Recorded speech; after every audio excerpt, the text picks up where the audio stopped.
All right, y'all. Welcome to another episode of Stop Playing with the People. I'm your boy, the Yoda Nose. On the right of me, Mr. Royal Credit himself. To the Blessings, left of blessings. me, Mark Monetize Me. Y'all know how we do it. All right, we gonna get straight into this one, man. We ain't putting no fluff. We ain't putting no cut on nothing, man. We here to talk about the internet and these marketeers Man, and these gurus let's and go. these TikTokers and these Instagram reels that we've been seeing out here in the game, man. A lot of them is falling off since COVID. All that hype is starting to dwindle down, so we starting to get into the weeds and find where these snakes is at. Oh my. we about to get Not the we about to guru. get into it, man, because we seeing too many different advertisement products for clicks and likes, bro. And me personally, I feel it's a disservice to the people, and that's why we are on Stop Playing with the People. When you give out information, it's a difference between luring somebody in for a service where you don't give up the goods and stuff like that. But it's different when you give instructions in a reel or whatever it is, wherever it may be, advertisement and everything else, where you reeling somebody in, or you say you giving them game, and then you send them down a road, but you don't tell them the obstacles that's in the road. Okay.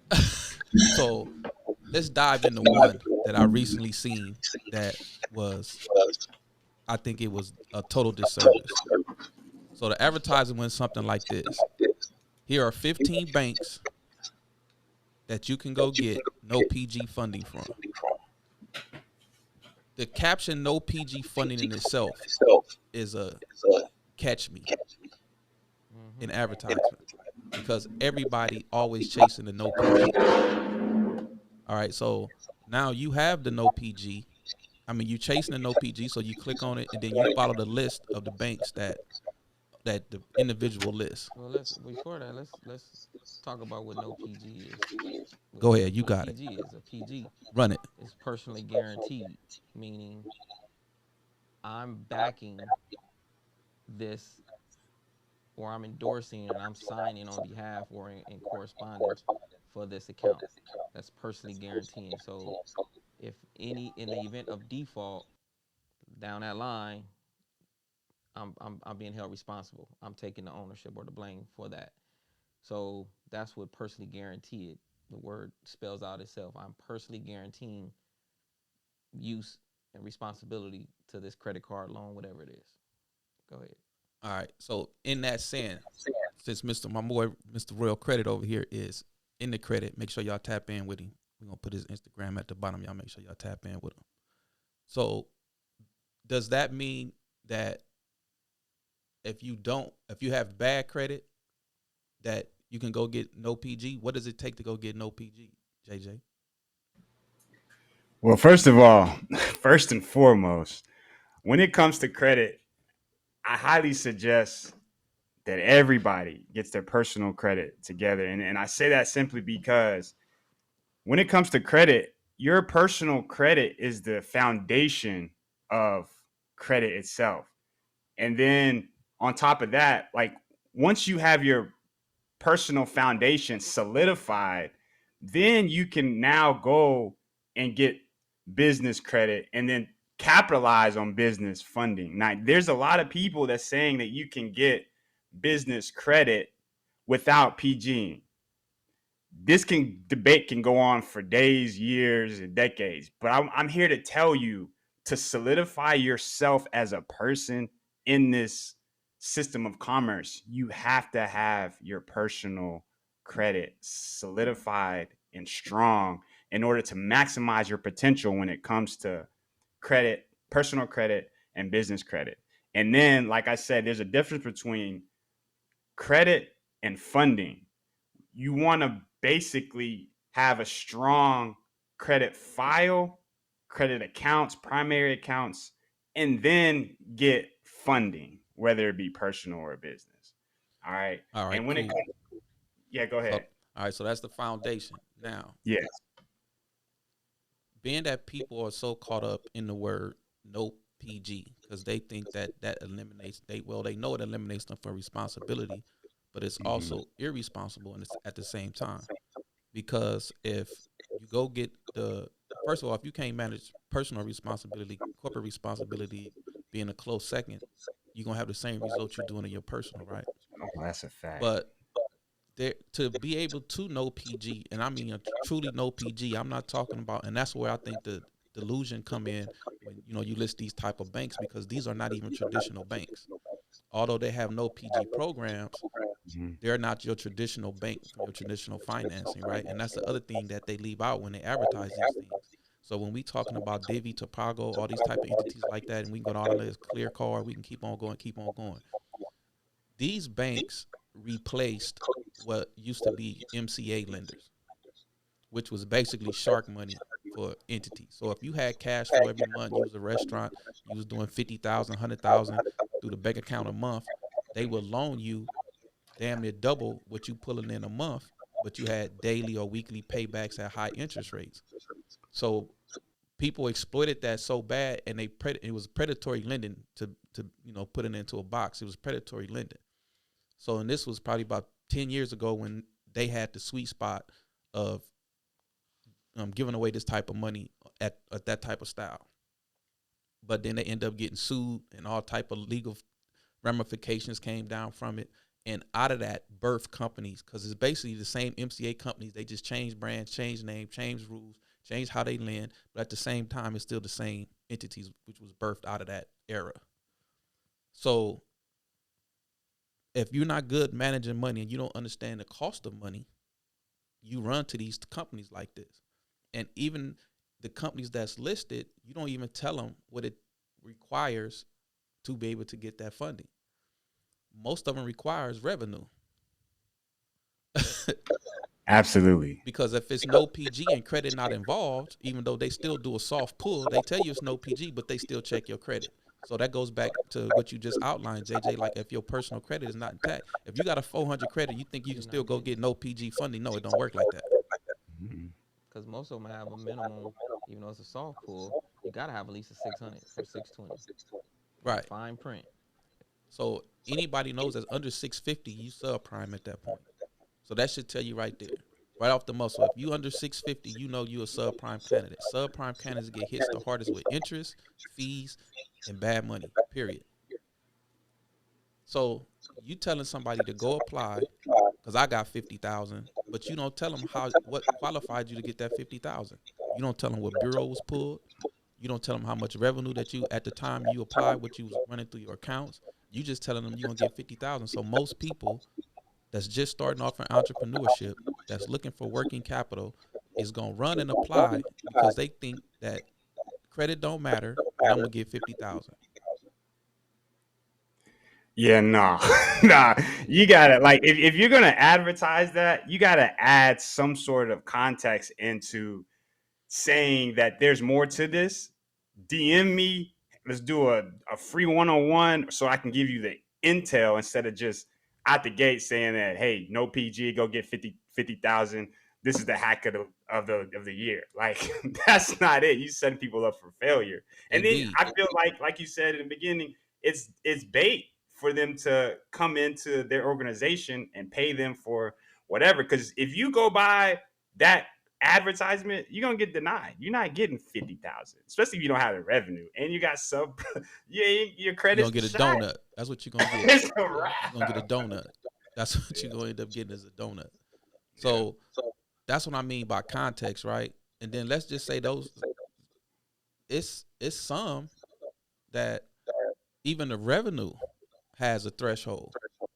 Like it's some of those where you have to be doing what is it Torpago or ClearCard where you got to be doing over 100,000 or something like that? Which one is that? Which one is that? Yeah, you got to have a website. There's a few other, data points, but Yeah, like you living out all of that. Like you got to have a credit website. card. You have to had constant revenue for 3 to 6 months consistently. Yeah, that Um, money's got to be sitting for yeah, sure. and I Yeah. think it's the Pago where you have to have like have like 75,000 plus in the account for them to No, even that's ramp. Ramp. ramp. That's what it is. That's Ramp. the You got one. to have at least 75, and you got to have commercial credit. Yeah, If you don't have no commercial credit, it don't matter. Unless, so if you don't have commercial credit, then you got to have 150,000 for them to bypass that. commercial Yeah, credit requirement. yeah. So when he say that, what that means is if you got 150,000 in your bank account, they're not gonna even check your business credit. They just gonna run you whatever their calculations say you could have. But then even in that, like a lot of times you don't even read the terms. If you get the proof, you don't read the terms of the payback period. You don't read the terms of what the interest rate is. So if you using that money for something that's not producing more money, you paying extremely high for that money. Well, they all charge cards. Yeah. On top of that, on top of being Charge charge cards. cards, They all Just need that. You cover gotta pay cover them full charge amount cards, Mark. at the Mark, end of the cover month. charge cards. he said Cover break down charge charge cards cards. because Oh, yeah, charge because cards is like you have net sevens, net 15s, net 21s, net 30, net 45. So I get to charge it, but I don't get to revolve it. So revolving means what I charge, I get to revolve every month until I pay it off. Charge hmm card is what I charge, unless it's a hybrid, unless some type of hybrid mechanism in between, sort of like capital on tap, where they let you carry either pay in full or the balance you carry, it's 10% a month. Or you have your Amex Platinum. It's a charge card, but they have a revolving mechanism for like the first 5 grand. You can revolve for 12 months at 0%. But anything over that is due in full. So charge cards are normally 99% of the time that amount you charge is due in a set period, 7, 15, 21, 30, 45 days. yeah. And since this is for the people, y'all gotta understand that when you get information from anybody anywhere, just to cover yourself, to make sure that you do your due diligence, research, man, Mm-hmm. research, because this information that Mark just laid, Jay just laid, like within that quick advertisement of 30, 60 seconds, if you would watch it, like you were just left just thinking that you're gonna get approved. Like this is a Mm-hmm. play. No, you just got set up for failure. But at the same time, you gotta also understand that whenever people do their advertising or marketing on Instagram or Facebook, whatever it may be, there's an intention that lies in front of the content that they're producing. So you have to also kind of think, what is their intention of this? And then if it lies with what you want to do in the future, go do your research and then go ahead and execute. But don't just take people's word for it, especially leaving out all this information thinking For you're gonna get sure. approved for 50,000. For sure, for Absolutely. sure. So here's the next one that always gets me, right?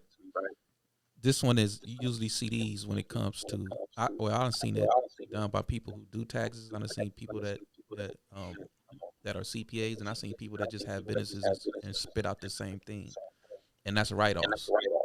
Mm. You see people advertise, and it's lifestyle marketing, so I get it. Go write off this G wagon. You can go get a G wagon, and you can write it off.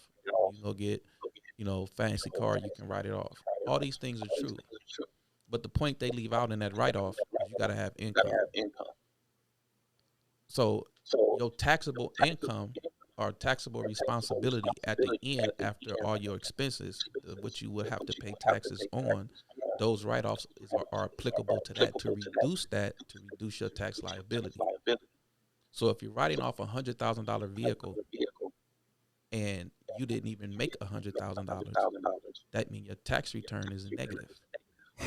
If your tax return is negative, you either not really doing business or you don't know what you're doing as a business owner. hmm You Because might need to go tap in with Access Capital to be real. selfish plug. But if and I say that to say this, right? So the whole purpose of becoming an entity, you're trying to get to the point where you really can know PG and you really can leverage your business as opposed to your personal. One of the key components of that is your tax returns. So if you're not showing that you're making any money, then you're not fundable because you're not making any profit. So if you're gonna sit here and your whole focus the whole year is how much write-offs you can get traveling, buying fancy cars, all this old stuff, and you don't calculate it up, because the vehicle is a big chunk of write-off, and then you Mhm. add in everything else, business expenses, traveling, all this old stuff, and that's a $80,000 write off and you only made 60,000, that means you negative 20. Yeah.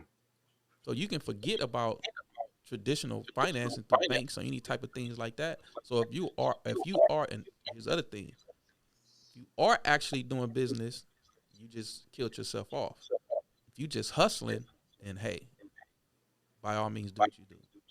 Because there's a difference between, people, the entrepreneur that became a buzzword, but the business element of it, of actually operating a business, is not the cool part. It's Yeah. just being able to say the word. Because a lot of people are just running hustles. They just running whatever's hot right now. They not keeping track of expenses. They not keeping track of costs. They not doing nothing. They running out grabbing a bunch of debt. They running through the debt. Then they can't pay the debt back. We get those kind of calls all the time. But it's misleading because a lot of people are getting their information from the internet now. Mm-hmm. I 3 years ago, it feels like it was yesterday. I just got that information on how to properly do taxes, because I'm thinking I'm doing these write-offs and getting a check at the end of the year, like I'm cool. But now when trying to get a house, and you looking at businesses and taxes, is like you don't have no Mm-hmm. profits, like your business is you're not making no money, so like getting that information is key, because when it comes to taxes, people try to stray away from taxes. Okay, cool, but before you do that, we got to understand what taxes really do. We got to understand that our businesses have to show some sort of profit year after year after year in order to get approved for um, houses, like real estate, whatever it may be, and even these cars. Like, Yeah. especially try to give them a business name. Like, if your business taking an L, don't You're gonna know forget nobody. about it. No, nobody wants to give you You're gonna stay on the no. bus. Yeah, So the you question, don't give you no Mercedes. Like, what are we talking We're about? gonna give you a bus pass. so How you gonna so pay us back? so one of the components I want to add to what JJ was saying, yeah. So tax returns showing profit when you're trying to make big ticket item purchases like a home.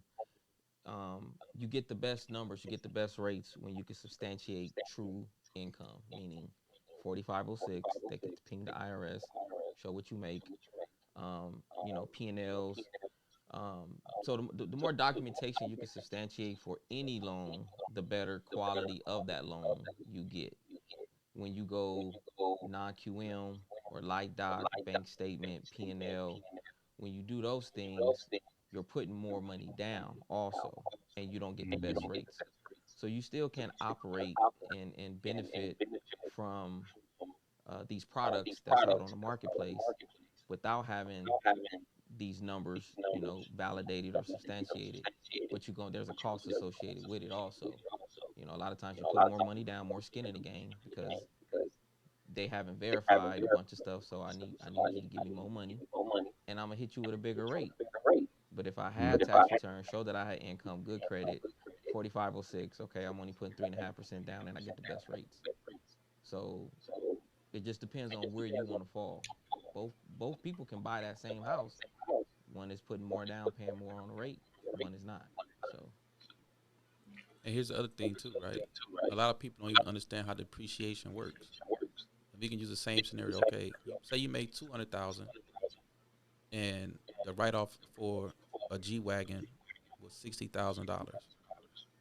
So when you do your taxes, and say your tax obligation, which you have to pay taxes on, was 80, you throw in the 60,000 depreciation. Now what you um, paying on is the 20,000 that's left over. So that's what you would pay, whatever however your corporate entity is structured, whether it's 21% or whatever. You would pay that 21% on that 20,000. That's your tax liability. But now you may think, okay, I was only left with 20,000 net on my tax return. So now when I try to go get funding, they see I only netted 20,000. They're not gonna give me no money. That's not true, because what banks do is the depreciation of the assets, they roll that back up into the income. So technically, you didn't net 20, you netted 100. I mean 80. Mm. I'm sorry, 80, because the tax write off, the deduction was 60. So it would be 60 plus the 20 of your net. So actually, your income was 80,000. So now you look like you netted 80,000 in a year. So now when they go to do any kind of calculation to see if you can service whatever debt you asking for them, they take whatever that debt. So let's just say you borrow 50,000 and the payments on that 50,000 was 1,300 a month. They're gonna look at what your bottom line is divided by 1.25 and see if you can uh, be able to pay the debt you just took out with your reserves that you have left over. And that's how the formula works. 1.25 is the Long number. 1.25 is a number. Long as you making 1.25 more than what debt you taking on, you can eat. That's some good game. That's some good game. And that's what a lot of these dudes don't tell you. But like you said, it's lifestyle marketing. So they trying to get you to engage, to book a call, to get on, and which is great. You know, everybody needs clients, so they just give you enough to get you enticed. But we all feel like sometimes you can still give a little bit more without giving it all, and not have people confused and stop playing with them. Yep. Because here's the thing: a lot of people take that. A lot of people is not listening to you to come buy your program. A lot of people not listening to you to go get your high ticket $5,000 program or your workshop or none of that type stuff because they're all over the place gathering bits and pieces of information from everybody and putting it together. And depending on who registers with them, who they can relate to, who they attracted to, what that individual saying that lures that individual in. That's usually who they go spend their money with.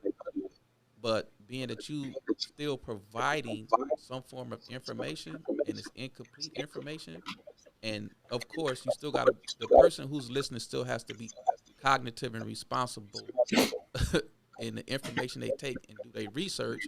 And I'm not saying it's the person who advertising fault. I just feel like it's misleading because there's so many people that's coming up out the trenches now that's trying to get down and trying to start a business and trying to do this, that I just think it's an injustice. I'm like, because you at the same time you might say you for the people, but you doing shit against the people. Agreed. Yeah. Agreed. Then it goes back to what we've always said in our journey. This ain't for everybody. You know, it's just not. You gotta be okay with failing and missing the mark, and you gotta be okay with that, and being able to pick yourself up and surround yourself with the right people, the right headspace, because it's a whole lot of why this don't work, why this ain't work when it's supposed to work. When it work for them, it work.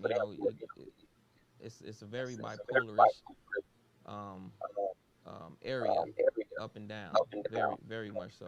JJ, you know that. Jay, you know that. I know that. So if you can't stomach that and handle that, when that first wave of or opportunity or lick you trying to do don't work, most people tap out because well on Yeah. Instagram they said do this, this, and this. Like you got to really be methodical and you know want to have a figure out something, bring a solution to the marketplace to a problem, not just hit licks. And that's what a lot of this is from a lot of people that we see out there on the ground, unfortunately. So now we Solutions. now we gonna push it in the JJ wheelhouse because this one falls in your wheelhouse. Talk to me. So being that you in credit repair, right? So I see credit repair advertisers that love throwing out forms and statutes and codes, Yeah. Yeah. right? That's the way right now. So It you know, sucks, but that's the way. right, right, exactly. So people will post a result and say, this was deleted, this was deleted, this was deleted, and talking about read consumer law section this code, section that code, and everything else. And people, this is where that denial come in to a certain extent. Like that this was your debt. Hmm. You know it was your debt, right? So you got people out here filing police reports and other things saying that this thing was a fraud. So look, JJ, like Don't talk about it. We've been there. Right. We seen all that. We've JJ. seen all of that. So my question is, throwing out all these forms, and let's just say you get a positive result. Is that a Mm-hmm. positive result that's across the board, or is that just one-off situations and got people filing a whole bunch of frivolous filings? Then when somebody come along that actually need to file that, it damaged the industry as a whole on both sides, consumer and the provider. Yeah, so that definitely goes both ways. And to the first question, it is not across the board because first of all, everybody's profile, everybody's report, everybody's social is obviously different. That number is different, which means your spending habits are different from mine, from different from Mark's, different from everybody's. Everything is different. So we got to understand that one person's collection account is different from another person's collection account. Let's just keep that basic. So just because I do a FTC report and I send it off to CFPB and then alert Attorney General and I get my deletion and I post it and say, hey, look at me. That doesn't mean that your collection is gonna do the same thing. Just So that means, wholeheartedly honest with you. And okay, then on the other end, I don't know why people are filling out police reports because Congress never says fill out a police report. But we also have the Consumer Reporting Agency saying that you need a police report. This right there is already a facade, and it's this that the consumer reporting agencies are speaking upon their policies when we're going by federal law. And at the same time, if the debt is yours, when it comes to these codes, I just want to be clear. When it comes to these codes are literally set to protect us. Now, I say this because it gets deeper than a credit score, right? It goes to protecting you as a consumer in this avenue of commerce that we live in, like every single day. Dollar transaction, credit transaction. We're in this avenue of commerce, section of commerce. So Congress puts these laws in place to protect us. And we have to understand that how we are protected and not just come out and say everything is fraudulent. We have to move and Jay likes to say, God, it's slipping my mind. We have to be fair, yes, and we have to be lawful. There's another word that I'm looking for. It's gonna in come to honor. me. Honor, yes. We have to move in honor. I don't care if you got a bankruptcy, a repo, and three of them and smacked you on your credit report. You got to move in honor. And you only know how to move in honor if you read these codes and understand these codes, right? And So because okay, it's real quick. So go ahead, I go want I ahead, go want to ahead. want to want to deep dive into when we say move in honor. So Mm-hmm. because some people might not completely understand it. So when you say move in honor and understand these codes, is that saying, hey, I know it's my debt. I took out the loan at some point, but the honorable thing is for me to go and research the right for this debt to even have been originated. Is that what you kind of implying or what? Yes, I'm so glad you said that. Yes, that's exactly what I mean. Like when you understand codes and you understand character, and like you say, doing your research is only going to get you the understanding of these two things. That's when you're able to move appropriately because these banks and other corporations, they don't move in honor. Nah. They're moving totally different against us, which Yeah. is why Congress set these codes in place to protect us. So just as you were saying, we have to research in order for us to move in honor because a lot of us don't know how to move at all. We're just moving because somebody on Instagram said go fill out an FTC report and get all your inquiries removed and get all your collections removed and just you good. And now you just go build your credit. Like that's not really moving in honor, especially if you're not backing your personal statement of your situation by USC codes that are protecting you Yeah. as a consumer. That's that's for the people when these cats is playing with the people, right? Word. Yeah, come on, Mark. Yeah. Those Mark, codes is for the monetize it. people. Yeah. Facts. So being that you tapped on two things in that statement, you was like the consumer moving in honor, and then you also said about the bank's institution, third party debt collector moving in honor too, right? Yes. So that means it's a place for that's within that falls within honor. So like I said, you know it was your debt, but when the institution sold that debt off, they moved in dishonor. We have to hold them accountable for that. Yeah. So now you can hold how them they- accountable for that to be able to get to remove it. Yeah. But if you went to say Chase and you maxed out a credit card and you didn't make no payments on it, and now it's on your credit, and then you trying to be like that wasn't me, that would be considered moving in dishonor. Facts. Now, if you came 100%. across hard times with Chase and you was doing good, paying on time, and then hard times hit, like say COVID, you couldn't make no more payments. It went to collection. Now collections got it. Hey, fair game. Mm-hmm. Rules of the game, 100%. right? Rules of engagement. Yes. Rules of engagement.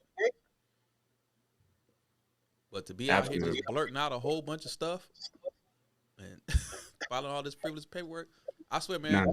That's gonna be y'all the new have to term. What's the rules of engagement? rules of engagement. Exactly. Here's my thing about it, right?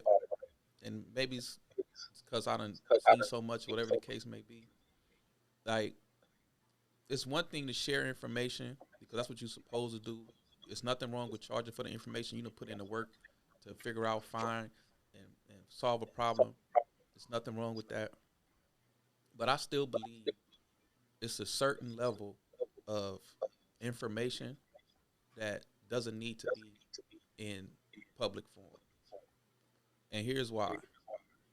Most of these institutions, banks, whatever corporations are, they already have a head start. We all know that. They created this whole thing, so they already ahead. So if you happen to figure out a loophole, or you happen to figure out a case law, a statute, or whatever the case may be, right? Sometimes you gotta learn how to move that information in a private setting and not on the internet for clicks and likes.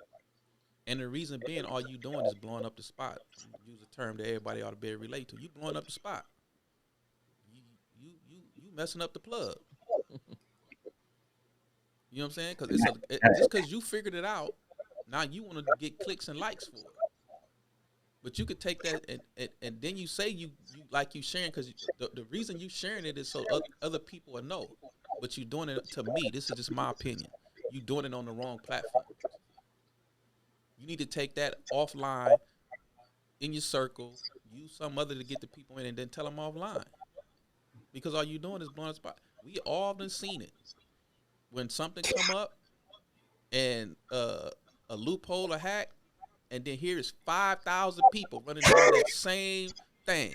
So it lasts about 4 days before Facts. before they be like, oh, what the hell happened? Why all these volumes start coming in? Like they not tracking data and interactions and all this paperwork start coming in all of a sudden. All these applications start coming in. All these phone calls start coming in. And y'all expect that the rules is not gonna change? And it happens so fast. Like Like so this. fast. Like this. It's all it takes. For what? Because you got 1,000 likes, you got 1,000 little hearts you can go pull up and look and say, oh, this post right here was trending for 2 days. You know what, Jay and Mark, I mean, let me know if y'all agree to this. And I think yes, it has a lot to do with likes and follows and get people inside of your tribe and follow me. And I believe all of that trickles down to ego. And a lot of people don't have control of that ego. And whatever it is people go through in life, they feel like they have some sort of presence online. So they might spit out something that might have worked for them or something that they feel like is going to get them these clicks so that they can feel better for the next 24 hours. And I want you to say, like, I want to say, like, if anybody's doing that and you're listening to this, you got to understand that this is hurting you even more because that is just a cover up of whatever you're dealing with inside. For And sure. I just want to lace that because your ego will literally be the downfall of you, especially when people start running these quote unquote plays and then you just doing it for clicks and likes. I guarantee you they're gonna come back. And if it didn't work for them, you They gonna feel the run your wrath. name through the mud. They gonna run your Yeah, name through. The and it's a wrap. they gonna run you through the mud. But here's Right. and look now it's the it's two sides to everything. On the Mhm. other side, it's people that can't differentiate between honorable business and what's a lick. So you get people that come and blurt out shit that's a lick, that's cutting within some gray lines Mm. on how they was able to do it, but they don't know that, or I ain't gonna say either they don't know, or they don't care, or they don't think that there's any ramifications for that. So here's the word for the day: deceptive practices. It's the word for the day. Go do your homework on what deceptive practices is. USC codes. And I'm gonna top down quick overview of what it is. Deceptive practices is actually a federal crime that they have used many times, where you basically tell somebody to go do something, whether you do it or not, and the practice is to decept the corporation, into the bank, whoever it is. So, and when that happens, and you get monetary gain from it, whether that be through Instagram, TikTok, where they pay you advertising dollars, and that thing go viral, and you make a bunch of money off of it, but the people you sent what they did was wrong or fraud or whatever, they lied on something, whatever, and did it in a mass, and it cost that institution, bank, retail location, whatever, loss of revenue, they can come back and get you for deceptive practices. Mm. Sheesh. One example was people that was using Credit Repair Cloud. Now I heard that he shook up out of it, came up out of it, but that fell under deceptive practices, because just like we was talking about earlier, people that was filing frivolous paperwork, fraud affidavits, all this stuff, where they know damn well that it wasn't. That's deceptive practices, and they can say that he was teaching that inside of the software, or the paper, the documents was inside the software. Now, do you have an exit on that? Yeah, because just because the documents is in there doesn't mean I told them to use it in a deceptive manner, because they are legal documents that, but it's a proper way to file them or a proper way to use them. People are just misusing those documents. So be cautious of that. Be cautious of what you tell people to go do for likes and for Yeah. likes and views. Yeah, Indeed. that's happening a lot, and I don't even want to get down into it, Oh but yeah, you know what expose I'm them talking type of about. people. Oh yeah, for sure. So like Stop that's playing with the people. stop playing with the people, because there's people out here getting misguided, and it hurts sometimes. I say sometimes because I still feel like the people should hold themselves accountable on the information that they receive. For And sure. I feel like everybody should put in their 100 hours of research before they do anything. But at the same time, if you are considering yourself as an influencer, considering yourself as a teacher, considering yourself as a consultant, you should be given accurate information Look, and not just bits and pieces. look, we've gotten calls from cats that got mad followers, have you know um, a corner on certain areas in different markets, at least you would think. But then when we've gotten these phone calls for stuff, we like, why you calling us? Like, on the gram you good, on the gram you doing this, on the gram you beasting. I ain't saying no names, but when you see that, you be like, dang, like people is out here really capping. Like how you got this Lambo or this whatever, and you really can't afford it, or you trying to get out of it, or Hmm. it's just crazy. But like we're talking about, it's for likes, and it's for They found comments. they found out how fast they found out how much them ceramic brake jobs really cost. So it's it's interesting, and and I like cars, but at the end of the day, you know, I ain't out there flexing and saying this and saying that, about the scenario or the situation. I would give. I think I made one or two posts about the M6 that I got, and getting it under the business and whatnot. But you got some cats just every day, all day, and not understanding what it is that they're doing. Trying to get those likes and follows or whatnot.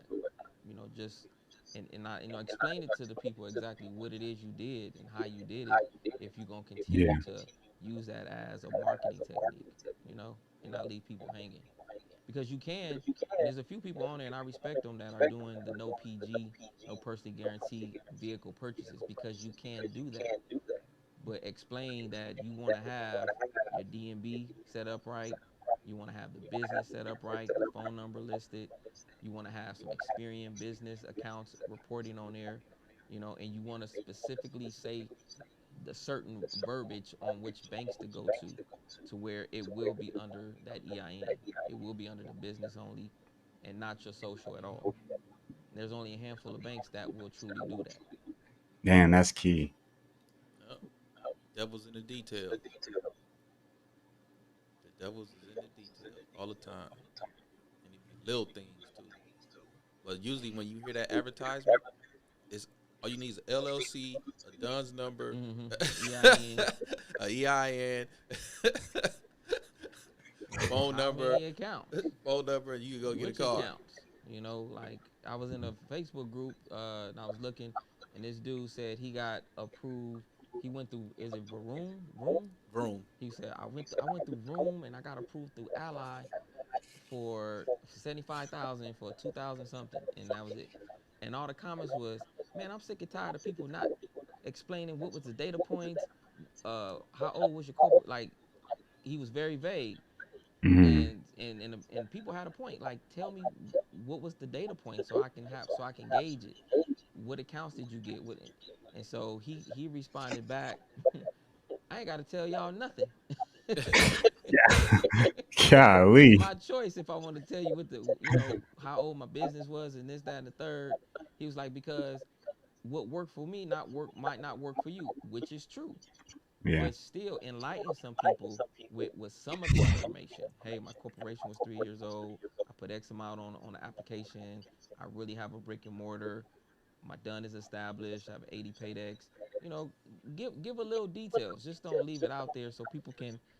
And it's true, it might not work for someone with the exact similar makeup for whatever reason. There's no guarantee, but you're still giving people a baseline to go off of, and that's what we should always do. Give at least a baseline if we're going to leverage that information as a marketing technique. Man, Facts. for real. Serious business. Sheesh. And even in the funding space, right? That's the other misconception. Is Dun and Bradstreet. Like you have to understand, just like in the JJ, you're gonna relate to this because no bureau is the same, correct? Correct. They all have different policies as well. They all have different policies. They all scored. They models is different. You know what I'm saying? It's a reason why you could pull three credit bureaus and each score is different. Hmm. Information on one is not always the same on the other. One hold more weight than the other one. Sometimes lenders use one more than the other. All these type of things, right? So it's the same thing in the business space, right? DMB is not the end all of business credit. And the thing about that is people are so focused on DMB, but DMB is only for net 30s. So being that DMB is catered to net 30s, when you're trying to go get other types of funding, the other types of fundings come into play. Your Experian, your Equifax, your SBFE, your SBSS, all these things have a home depending on what you're applying for. You got PayNet, which was bought by Experian. You know, all these things matter when you're going to apply. Just because you have an 80 PEDX doesn't open the door to funding. They'll look Hmm. at your Dun and Bradstreet just to see if information match, but from a lending perspective, if you're not doing that 30s, that 80 PEDX don't really carry no weight. Yeah, what you're saying is, I'm so glad you're touching on that. I didn't even think it was going here, but this is necessary No because doubt.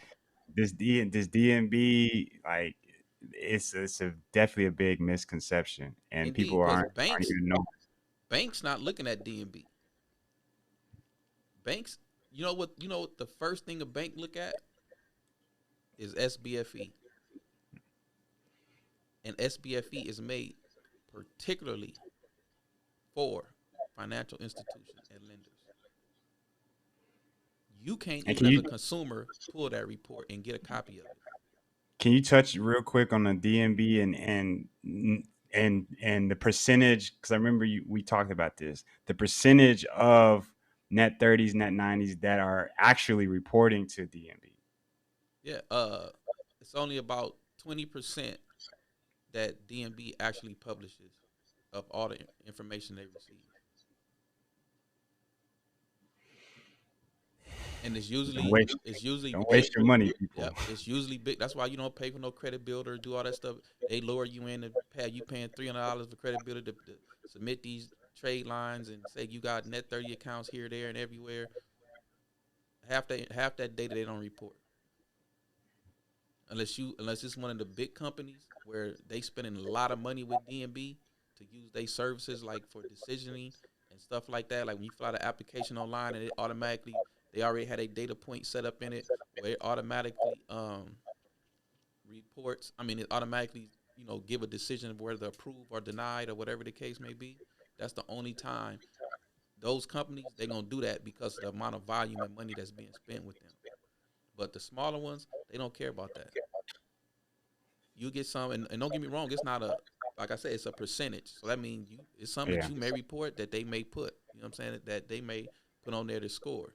But most of the times, DMB is just trying to sell you something. Yeah, I think that's key because that's the main um, avenue of people who are saying that you need your DMB, but what you're saying is key Yeah, because a you lot of people still don't want even it. know about I'm that. not saying don't do it. You still want it, but it's not the heavy weighted factor when it comes to financing. No, that's what I'm saying. Like a lot of people don't even know about S. I can't even say SBFE. SBFE or even Equifax. Them having a business score. Yep. Like I said, it's PayNet. Like PayNet was a model that was used when you was going to get like equipment for like leasing and stuff like that. So if you was trying to get a fleet line of vehicles and you was leasing them all, leasing truck, leasing restaurant equipment, stuff like that, most companies that did that used PayNet as the scoring model. But then Equifax bought PayNet, so now they the same. You know what I'm saying? They still have the brand, but it's under Equifax. Hmm. Experian has become the leader within the last 3 years. So now more lenders are pulling Experian business more than any other one, depending on what you're applying for. SBFE is the standard, and the reason being is because it's it's unconvoluted. So, for instance, like you can pull your Experian, you can see what I mean trade lines showing, you can see the dollar amounts. As a consumer, you can see if it's something in there that you don't like, you can dispute it. Blah blah blah blah. And sometimes, even though they don't show you what vendors it is, SBFE is one of the reasons why that is because they came in and they created it. They created it so that as a company you don't get solicited by other companies. So your information is encoded with a certain key. So when banks go to pull that, they know they getting the purest information because it's not diluted in no form or fashion through marketing or anything else. And what it looks like is your personal credit report. Mm. Get it So I right, can get it see right. so on a SBFE report, I can see what credit cards you got, what Hmm. loans you got, what leases you got. I can see how you pay it. I can see what your balances is, and I can see every month if you paid it on time. I can see the date that you paid it. I can see how much you paid. I can see your balances over time. So the misnomer is when you start getting business underneath your credit, it's not monitored the same as your personal. So when it comes to like inquiries and how many times you apply, like all that type of stuff like that, you think, or you got a card and you got it maxed out and you're trying to apply for credit somewhere else, and you think that they don't know that you got a credit card maxed out because underneath the business name, that is a lie.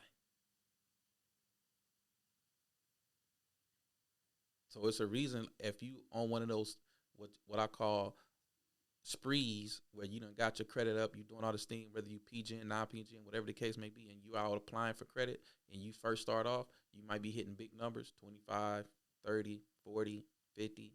And then after a minute, those start being 5, 7. That's why.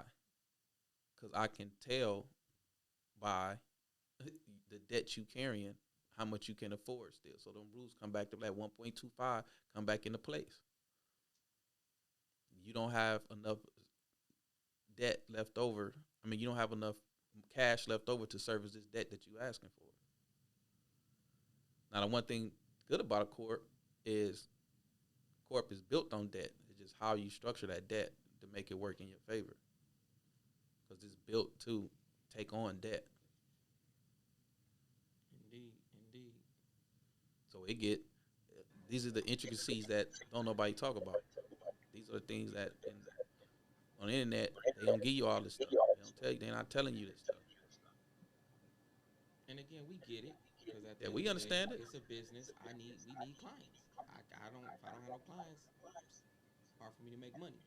So we got to give so much information out there to get them in. But we're saying, at some point, don't just leave it so watered down. Give a little bit more, or even when that information changes or is no longer relevant, come out and say it. You know what I'm saying? If we gonna put out a post and that information is no longer working, best believe I'm gonna go out and put some type of information or content saying, the opposite, and not just leaving people falling, getting pinged off. I'm like, well, hey, don't work no more. Yeah, man, we gotta use money, use credit, and love the people, man. You gotta love the people. That's what's really gonna keep your business alive. And if you using people, you're really gonna be short lived, for sure. Indeed. All right, man, we coming up on our ending, man. I hope y'all learned something from this, man. Make sure y'all tap in. I'm your boy at the Yoda Nose. Mark Dot monetize me on Instagram. I just butchered that. Instagram. My boy JJ on the right, Mr. Royal Credit Let's go. at Instagram. Y'all need that credit hack. Y'all need them credit fix. So y'all go check him out. Him and the Credit Ninja, other boy Chauncey, Mr. 365. Y'all know how we do around here. Stop playing with the people every week. Tune in. Network. Baby. Let's do it. Let's go.